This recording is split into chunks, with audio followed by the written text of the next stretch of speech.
વલ્લભાધીશ મધુરાષ્ટક પાણી મધુરો. પાણી એટલે હાથ, હસ અને પાણી એટલે જ. કાલે આપણે 84-252 વૈષ્ણવનું જોયું. ઓલા બ્રાહ્મણ ને બ્રાહ્મણી દર્શન કરવા ગયો, બરાબર ન થયા. બ્રાહ્મણીનો જીવ બળતો હતો. શ્રીજી બાબાથી હાથેથી ખેંચીને અંદર લઈ લીધી, હસ્ત મધુરો. હવે એની ઇફેક્ટ શું થઈ એનું આગળ વર્ણન.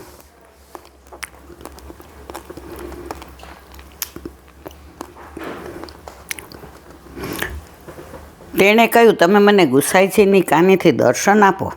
સ્ત્રીની આ પ્રકારની આરતી જોઈ શ્રી ગોવર્ધનનાથજી સ્વયં મંદિરમાંથી ઊભા થઈ ભીડમાં ધસી જઈ બ્રાહ્મણી એટલે કે નવાતુરીનો હાથ પકડી નિજ મંદિરમાં લઈ જઈ પોતાની પાસે ખેંચી લીધી. હસ્ત મધુરો, પાણી મધુરો.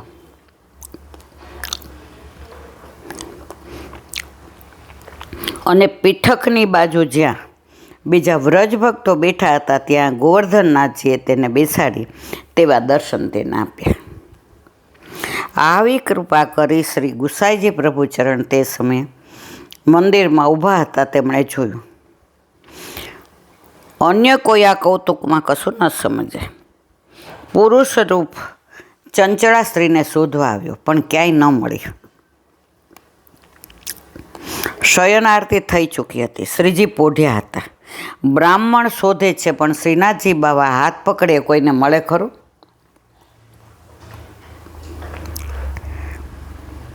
શ્રી ગુસાઈજી તથા વૈષ્ણવ અને ભીતરિયાઓએ નીચે ઉતરી આવ્યા. શ્રી ગુસાઈજી બેઠકમાં ગાદી તકીએ બિરાજ્યા. બ્રાહ્મણે વિનંતી કરી, જે મારી સ્વરૂપવાન સુંદર સ્ત્રી ગામમાં કોઈએ રાખી હોય તો તે સંબંધે આપને ઠીક લાગે તેમ કરો. શ્રી ગુસાઈજીએ સેવકોના દેખતા કહ્યું, જ્યાં હશે ત્યાં ઠેકાણે સરસ છે. તારા હવે ચિંતા ન કરવી. તું કેમ વિચારે છે? વ્યથિત કેમ થાય છે? છતાં તે કંઈ સમજો નહીં. તે રડતો રડતો તળેટીના બધા ગામોમાં, કુંજોમાં, બધે ઠેકાણે જોઈ વળ્યો પણ તેને બ્રાહ્મણી ના મળી. ત્યારે પાછો ગુસાઈજી પાસે આવી સઘળી વાત કરી. શ્રી ગુસાઈજીએ તે બ્રાહ્મણનું સમાધાન કરી એકાંતમાં કહ્યું, તારી સ્ત્રી ઠેકાણાસર છે, તું ચિંતા ન કર, અમે મેળવી દઈશું. છતાં બ્રાહ્મણ રડતો રહ્યો અને કહેતો ગયો, મારી સ્ત્રીને જોયા વિના હું જલપાન નહીં કરું અને મહાપ્રસાદ પણ નહીં લઉં. મારી ભાર્યા કૃપાપાત્ર ભગવદીય છે, ભગવત સેવા કરે છે. રાતના સમયે અમે ભગવત વાર્તા કરીએ છીએ. એવો કયો અપરાધ થયો કે હું એકલો રહી ગયો? હું કેવી રીતે જીવીશ? મારો દુર્લભ સંગ ગયો. હું સ્ત્રીને નથી રડતો પણ એના ભગવદીયના ગુણને રડું છું. ત્યારે શ્રી ગુસાઈજી પ્રભુચરણે કહ્યું, તું રડ નહીં, તારી સ્ત્રી શ્રીનાથજી બાવાની પાસે છે. તેનો શ્રીજીએ પોતે અંગીકાર કર્યો છે. તારી સ્ત્રીને શ્રીજીના દર્શન ન થતાં તેને તાપ ક્લેશ થયો. તેથી શ્રી ગોવર્ધનનાથે તેનો હાથ પકડી પીઠિકાની બાજુમાં બીજા વ્રજભક્તો બેઠા હતા ત્યાં લઈ જઈ બેસાડી. આચાર્ય શ્રી મહાપ્રભુજીની કાનેથી શ્રીજી બાવાએ આધિ દૈવિક રૂપે દર્શન દીધા છે અને તે નિજધામને પ્રાપ્ત થઈ છે. વ્રજભક્તોમાં મળી ગઈ છે. તે બધા નિજધામમાં ઊભા છે. બ્રાહ્મણે વિનંતી કરી, કૃપાનાથ, નિજધામ લીલામાં પ્રાપ્ત થયેમ આપે કહ્યું, તો આ લીલા તો દેહથી પર છે, તો પછી દેહથી ભગવત લીલાના દર્શન ન થાય? આપે જે વચન કહ્યું તે યોગ્ય છે. દેહ ભગવત લીલામાં કઈ રીતે પહોંચે? આપ શ્રીએ કહ્યું, શ્રીનાથજી બાવાએ પોતે એને પ્રમય બળથી કર પકડીને પધરાવ્યા છે. બતાવ્યું કે કરતું અકર્તોમ અન્યથા કરતોમ સામર્થ્યવાળા છે, તેથી એ જે ઈચ્છે એમ કરે. આપણને કંઈક આવું કરે તો કેવી મજા આવે, પણ આપણી તો કોઈ લાયકાત નથી. આપણને અડે કોણ? જે જીવ આવા હોય 84-252 જેવા, એને શ્રીજી બાવા કૃપા કરે. દયારામભાઈના ચંદ્રાવલા. કાલે આપણે માધુરીનું કીર્તન ધોળ ગાયું કે સંસારમાં આવીને કાંઈ ન કર્યું, વ્રજમાં ન ગયો, વ્રજ યાત્રા ન કરી, ખાલી દાન કરીને ધન ભેગું કર્યું, આખા ગામમાં ફર્યો, કરવાનું ન કર્યું, ન કરવાનું બધું કર્યું. હવે કે છે કેવલે ન ભાવે ન ગોપ્યો ગાવો મૃગા ખગા, એને મોઢ થયો નાગા સિદ્ધિ મામયું રંજસ. કેવળ ભક્તિથી ગોપીઓ ગાયો હરણા પક્ષીઓ અને બીજા અનેક મૂઢ જીવો તેમજ સિદ્ધો નાગા બધા મને પામ્યા છે. ભક્તિથી બધા પામે. તમે બીજા બધા યજ્ઞ કરો ને તપ કરો ને દાન કરો, ના ભાઈ ના. વેદ શાસ્ત્રો કર્મ જ્ઞાન યોગમાં સ્ત્રી શૂદ્રને અનઅધિકારી માને છે, પરંતુ ભક્તિ માર્ગમાં સર્વને સમાન અધિકાર છે. શ્રી મહાપ્રભુ જે શૂદ્ર સ્ત્રીનો ઉદ્ધાર કર્યો છે કેવળ ભક્તિથી જ. 252 વૈષ્ણવની વાર્તામાં અંત્યજ, મુસ્લિમ, માછીમાર, શૂદ્ર દરેક જાતિમાં ભક્તિમાન બન્યા છે. આપણે બધા નામ જાણીએ છીએ. વલ્લભે કોઈને પૂછ્યું જ નથી તમે કેવા છે. બ્રહ્મ સંબંધ દઈને કીધું તમે વૈષ્ણવ. વૈષ્ણવ થયા પછી કોઈ આપણને પૂછે તો આપણે ન કહેવાય બ્રાહ્મણ, વાણિયા, લુહાણા, પટેલ. બસ અમે વૈષ્ણવ. જન્મ જાતિ શ્રી મહાપ્રભુજે કોઈની જોઈ નથી. જે જીવ જાતિ હોય કોઈ રે તેને તત્ક્ષણ સર્વ સુખ હોય રે. તે મુજબ શ્રી મહાપ્રભુજી અને ગુસાઈજીએ કેવળ કૃપારૂપી ધર્મ અપનાવીને ધર્મનું પાલન કર્યું છે. તેનું એક દ્રષ્ટાંત જોઈએ. ક્યાં તો ઉત્તમ બ્રાહ્મણ અને કાં બલાઈ. એક બલાઈ જંગલમાં ઝૂંપડું બાંધીને રહેતી. તેને ઘરે એકવાર 4 બ્રાહ્મણો વિદ્વાન હતા. તેઓ દુઃખના માર આવ્યા. તેનો પતિ બહાર ગયો હતો. આ બાઈએ બ્રાહ્મણોનો યોગ્ય સત્કાર કર્યો ને ફળ ફળાદી લાવીને આપ્યા. પાસમાં સરોવરમાં સ્નાન કરી આવવા કહ્યું. બ્રાહ્મણોને તેમનું આગમનનું કારણ પૂછ્યું. ત્યારે બ્રાહ્મણોએ કહ્યું, આ તો સંકટના માર્યા અત્યારે ભાગીને આવ્યા છે. અમારા ગામના રાજાએ હુકમ કર્યો છે કે તમારી પાસે જે જમીન છે તેના લેખો બતાવો, નહીંતર પરાણે કબજો લીધો છે એમ હું માનીશ. આમ કરી ઘણા બ્રાહ્મણોને જેલમાં પૂર્યા છે. આ રાજાના બાપે અમને જમીન દાનમાં આપી હતી. તેના લેખ અમારી પાસે ક્યાંથી હોય? રાજાનો સ્વર્ગવાસ થયો પછી તેના દીકરાએ અમારી આવી દશા કરી છે. તેથી ભાગીને અમે આવ્યા છે. કોઈ મહાન ક્રાંતિવર મળી જાય તો કાંઈક રસ્તો બતાવે. આટલું કહેતા જ બલાઈબાઈએ કહ્યું, તમારા રાજાનો બાપ યમરાજાના દરબારમાં, તેને સ્વર્ગ મળ્યું નથી. હું અત્રે બેઠી બેઠી જોઉં છું. તમે આંખો મીચી દો, હું હમણાં રાજાથી મુલાકાત કરાવી આપું. કોણ? ઓલી બલાઈ એટલે શૂદ્ર. સમજી ગયા? આ બાએ પોતાની શક્તિથી યમરાજાના દરબારમાં તેમને પહોંચાડ્યા. ત્યાં રાજાએ કહ્યું, મારા પુત્રે બ્રાહ્મણોની જમીન પાછી લીધી, તેથી મારો વાસ નરકમાં થયો છે. તુરત જ એક પત્ર લખી પોતાના પુત્રને જણાવ્યું કે બ્રાહ્મણોને છોડી મૂક, તેમની જમીન પાછી આપી લેખો કરી આપીને મને નર્કમાંથી બચાવી લે. 2 ઘડીમાં બ્રાહ્મણો હતા ત્યાં ને ત્યાં પહોંચી ગયા. રાજાના હાથનું કાગળ મેળવી ખુશ થયા અને બાઈને પગે પડવા લાગ્યા. ત્યારે બાઈએ કહ્યું, મને પાપમાં નાખોમાં, અમે તો નીચ જાતિના છીએ. તેથી જ મેં ફળ ફૂલથી તમારો સત્કાર કર્યો, પાણી પણ મેં ન ભરી લાવીને તમારા હાથનું જ કહ્યું હતું. બ્રાહ્મણીએ પૂછ્યું, તો આ શક્તિ તમારી પાસે આવી ક્યાંથી? ત્યારે બાઈએ કહ્યું કે આ બધી કૃપા તો ગુસાઈજીની કૃપાનું ફળ છે.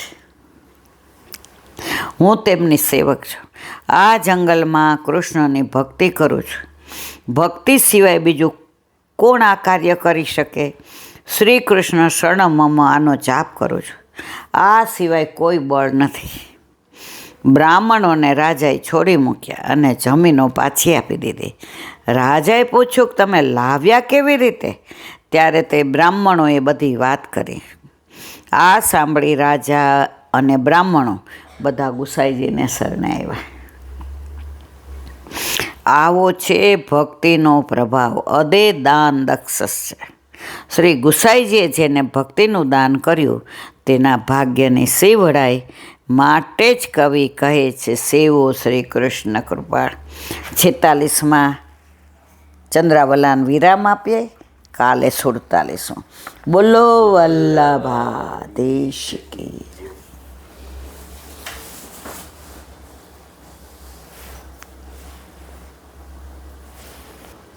શ્રી વલ્લભાધીશ. સુબોધિનીજીનું પાન વલ્લભ કરાવે તો થાય. આને સ્પર્શ કરો આપણા બસની બાદ. પ્રથમ સ્કંદ સુબોધિનીજી ભાગ 5. મંદસ્ય મન પ્રજ્ઞસ્ય વયો મંદાયુષ્ય વૈ નિંદ્રયા હિયતે નક્તમ દિવાન વ્યર્થ કર્મ ભય.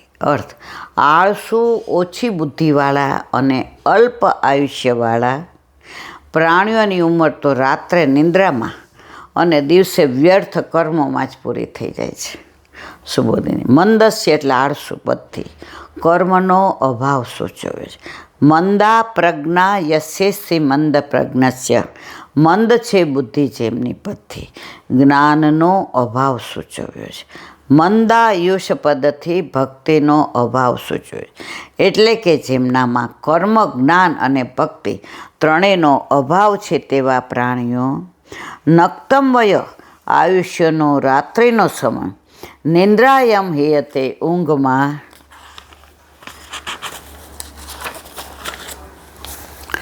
વ્યતીત કરે છે. અને દિવાચ દિવસનો સમય વ્યર્થ કાર્યોમાં વ્યતીત કરે છે.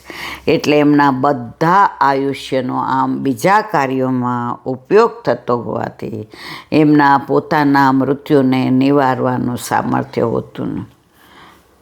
તમે આખો દિવસ ભગવાનનું નામ ન લ્યો, રાત્રે ન લ્યો, ખોટા કામ કરો, ખોટી વાતો કરો, ખોટો પ્રપંચ કરો, તો તમારું આયુષ્ય તો એમને જ વયું ગયું. રાત્રે જાય ને દિવસે જાય. આજ તમે સેવા, સ્મરણ, સત્સંગ કરો તો તમે જોજો ઓછામાં ઓછો સમય તમને લૌકિકમાં મળશે. સવારમાં ઠાકોરજીમાં પહોંચીએ એટલે 1-1:30 વાગે, પછી માળાજી કરીએ, પછી પ્રસાદ લઈએ, પછી 2:30-3 વાગે આરામ કરીએ, ભોજન કરીએ, ક્ષણિક વિશ્રામ લઈએ, નિજ મંડળી બોલાવીએ, 1-1.5 કલાક આરામ કરીએ, પછી 5:30 વૈષ્ણવ આવે, 6:30 સુધી એમનો આનંદ લઈએ, 6:30 અંદર આવીને સત્સંગ કરીએ, 8:15 પૂરો કરીએ, રાત્રિનું ભોજન કરીએ, હોલમાં જઈએ, 10:30 આવીને દવા પીએ અને 11 વાગે સૂઈ જઈએ. તમે ઈચ્છો ને તો ઓછામાં ઓછી લૌકિક થાય.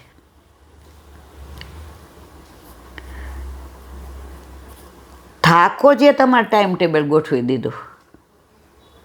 વલ્લભે ગોઠવી દીધું કે તું મારો છો ને તો તારે આમ જીવાય. એટલે ગોકુળનાથજી એમના વચનામૃતમાં કહે છે કે રાવણ મરી ગયોનો શોક કોણ પાડે છે? જેના ઘરે ઠાકોરજી નથી એ.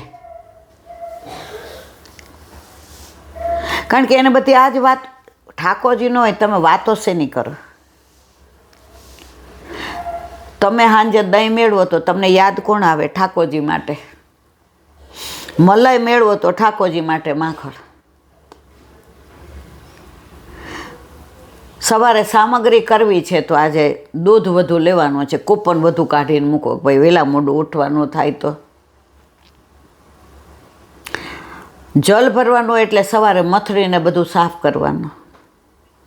સાવણી હાથમાં લ્યો એટલે તરત એમ થાય ના આ ઠાકોરજીની બુહારી લેવાની, આ તો રસોડાની જ. નોકરે પણ ટેવાઈ જાય, આપણને પૂછે બા જો ઓલી નથી લીધી, તો નોકર હારે વાત કરો તો અનુસંધાન કોનું આવ્યું?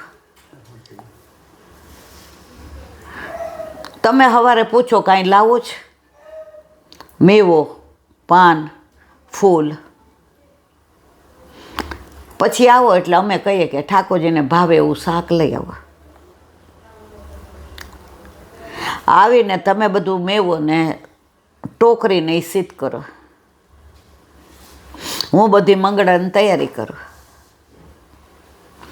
તૃપ્તિ ત્યાં બધું વ્યવસ્થિત કરે. આમાં તમને ક્યાં લૌકિક ટાઈમ મળ્યો? હા, તોય આપણે સ્વભાવથી તો દુષ્ટ છીએ, આપણે સેવા કરતા હખણા ન રહીએ. પાછું રીખું જોયું, ઓનો ફોન આવ્યો તો કેવું કહેતા હતા, જો જીવ સ્વભાવથી દુષ્ટ. અહીંયા સત્સંગમાં બેઠા તો 2-2.5 મિનિટ આ દુખતું તો એના માટે બગાડી મેં. બહુ દુખે એટલે રહેવાનું નહીં. આ ટાંકા પાકી ગયાની વાત કરી, 2.5 મિનિટ મારી બગડી ને આટલા બધા નહીં બગડી. એટલે સત્સંગ કરતા હખણા નથી રહેતા ઈલાબેન. તો બાળપણને જવાનીમાં અડધું ગયું, હવે બાકી છે એમાં દ્યો ધ્યાન જીવંત. આ બધું સાંભળીએ ને ત્યારે સમજીએ ખરા હો.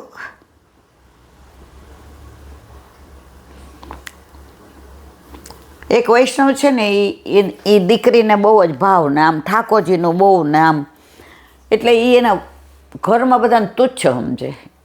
મારા સાસુને કંઈ ખબર ન પડે ને મારા વરને ખબર ન પડે નામ. જે ઘરમાં રહીએ છે, આપણો વર કમાઈને લાવે છે તો એ દ્રવ્ય સારું છે તો પછી ઠાકોરજીમાં વિનિયોગ થાય છે. આપણા સાસુ પરણીને આપણને એના દીકરા રે લઈ આવ્યા તો પેલા સાસુ એમ કહેતા મારા ઘરે આવજો, હવે આપણે એમ કહીએ મારું ઘર. મારા વાલા દરેકને એક પેલી હોય સમજાવવાની, વાત કરાવવાની. આપણે ઠાકોરજીમાં માનીએ છીએ એટલે બીજા તુચ્છ એવું ના વિચારાય. આપણે એની યાર એ વાતો કરો, ન સાંભળે તોય કાંઈ નહીં. કુંજની ન કરો, માધુર્ય ભાવની ન કરો, પણ પ્રભુમાં ભાવ વધે તો એવી કરાય ને. શરૂઆતમાં લગ્ન થયા તો તમે મંદિરની બહાર ઊભા રહેતા હતા, મન ન કહેતી, પણ મારા ઉપર કૃપા એટલી તમે મને લઈ જાય, કારણ કે આપણી પાસે એક જ સાયકલ હતી, 3 કપડે જુદા થયા હતા તો બહાર ઊભા રહેતા હતા. હવે હું રવિવાર હતો ને કીર્તન ગાતી હતી, તમે બહાર પૂછ્યું આ કોણ ગાય છે આવું સરસ? એ કે કોક ઈલાબેન. હે? તમે અંદર આવ્યા, બહાર નીકળીને તમે કીધું રે એ તો કાનોડાનું ગાતી હતી, બહુ સરસ હો. ત્યારે કેસેટો આવતી હતી ખબર છે, ઓલા ટેપ રેકોર્ડની અંદર. આવી કાનોડાની કેસેટ મળે તો લાવજે ને આપણે. હવે તમારું અપમાન કરી નાખો, તમને ખબર ના પડે, તમે તો બહાર ઊભા રહી. ના, હું કહું લે તમને કાનોડાનું ગીત ગમે છે? હવે રાતના 84-252 લઈને બેસીએ, તમને હવે કાનોડાની ઓલી ગમી હતી ને તો આ વાત સાંભળવી જ તમારે. એ બહુ સરસ છે હો, એક બ્રાહ્મણ ને બ્રાહ્મણીની છે. હવે તમે રાજી થઈને આવો તો ભલે, નહીં તો બીજી વાર છોડવાનો નહીં પ્રયત્ન. આજ કેવા આવી ગયા? તમે હું ફાપો, પ્રેમ કરો, સમજાવો, અસર થાય ને થાય. ભીના ઉપર કોરું મૂકો તો એ થોડું ભીનું તો થાય જ, પણ તમે ભીના ઉપર ઓલું કોરું આમ આઘું રાખો ને તો કડક થાય મારા વાલા. જેને અનુકૂળ નથી ને એના તરફ તમે જરાય દ્વેષ ન રાખો, રાજી થઈને. મારા છે, આજે એનું દ્રવ્ય છે તો હું ઠાકોરજીને લાડ લડાવું છું. આજે મારા સાસુ એનું ઘર અમને કીધું કે આ તારું, તો આજે મારા ઠાકોરજી પ્રસન્નતાથી બિરાજે છે. ભાગ ન પાડી નાખો, એ નથી માનતા ને એમને ગમતું. ના ના ના ના ના, એક સમય એવો આવશે, એ સામેથી આવશે. આજ લગ્ન પછી 6-8 મહિના તમે આવું કર્યું, પછી તો જે અંદર આવ્યા, અત્યારે બધા એમ કે તમારા કરતાં દાદા અમને આ બધું કરી દે. હવે તમે આ બધું ના કરો તો દુનિયાને પહોંચે? તમને નિમિત્ત બનાવ્યા ને.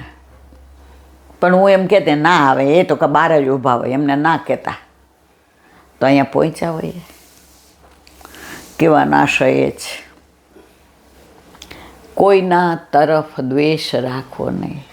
પહેલાં વૈષ્ણવ ઘરના, એ અનુકૂળ થશે ને એટલે દુનિયા સાનુકૂળ થશે. એટલે જીવનના 4 તબક્કા જ: પ્રતિકૂળ, અનુકૂળ, સાનુકૂળ અને સસાનુકૂળ.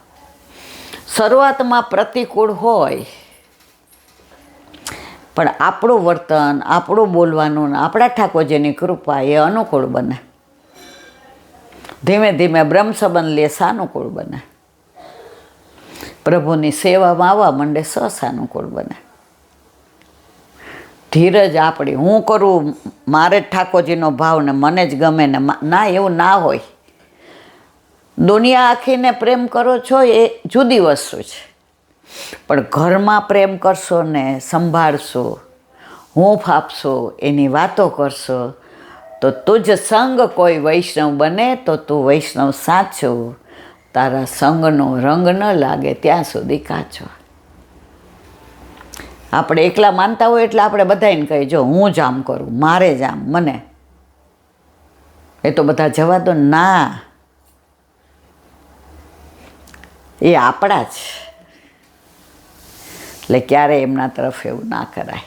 બોલો વલ્લભાધીશ શ્રીમદ. અને મારા ગુરુદેવને દંડવત પ્રણામ કરું છું.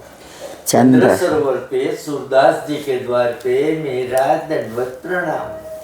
सुरभि कुंड पे परमानंदास जी के द्वार पे मेरा दंडवत प्रणाम. जमुनावता पे संकर्षण कुंड पे कुंभनदास जी के द्वार पे मेरा दंडवत प्रणाम. बिरछू कुंड पे कृष्णदास जी के द्वार पे मेरा दंडवत प्रणाम. कदम खंडी पे गोविंद स्वामी के द्वार पे मेरा दंडवत प्रणाम. अप्सरा कुंड पे चित्त स्वामी के द्वार पे मेरा दंडवत प्रणाम. मानसी गंगा पे नंददास जी के द्वार पे मेरा दंडवत प्रणाम. रुद्र कुंड पे चत्रबुद्धास जी के द्वार पे मेरा दंडवत प्रणाम. વ્રજ વિલાસ વ્રજની ગોપિકાઓને મારા દંડવત प्रणाम. હે વલ્લભ, સવારથી અત્યાર સુધી સેવા, સ્મરણ, સત્સંગ જે પણ તે કરાવ્યું તે તારા ચરણારવિંદમાં સમર્પણ કરું છું. ભૂલ અપરાધ થઈ હોય તો ક્ષમા કરશો. બોલો વલ્લભાધીશ કી જય. દ્રઢઈના ચરણ કેરો ભરોસો, દ્રઢઈ ન ચરણ કેરો. શ્રી વલ્લભનક ચંદ્ર છટાવીન, સબ જુગ માય અંધેરો ભરોસો, દ્રઢઈ ન ચરણ केरो. साधन और नहीं आ कली में, जासो होय निवेरो. सूर का कहे त्रिविध आंधरो, बिना मूल को चेरो भरोસો, દ્રઢઈ ન ચરણ, દ્રઢઈ ન ચરણ, દ્રઢઈ ન ચરણ કેરો. શ્રી દેશ કી. આજનો આ સત્સંગ મારા વલ્લભના ચરણારવિંદમાં સમર્પણ કરું છું. ભૂલ અપરાધ થઈ હોય તો ક્ષમા કરશો. આ મારા વલ્લભની વાણી અને ભૂલો એ મારી. બોલો વલ્લભાધીશ કી જય. બધાય વૈષ્ણવને જાજા કરીને જય શ્રી કૃષ્ણ. જય શ્રી કૃષ્ણ. ગુસાઈજીના પ્રાગટ્ય ઉત્સવની ખૂબ ખૂબ વધાય, ખૂબ ખૂબ વધાય, ખૂબ ખૂબ વધાય.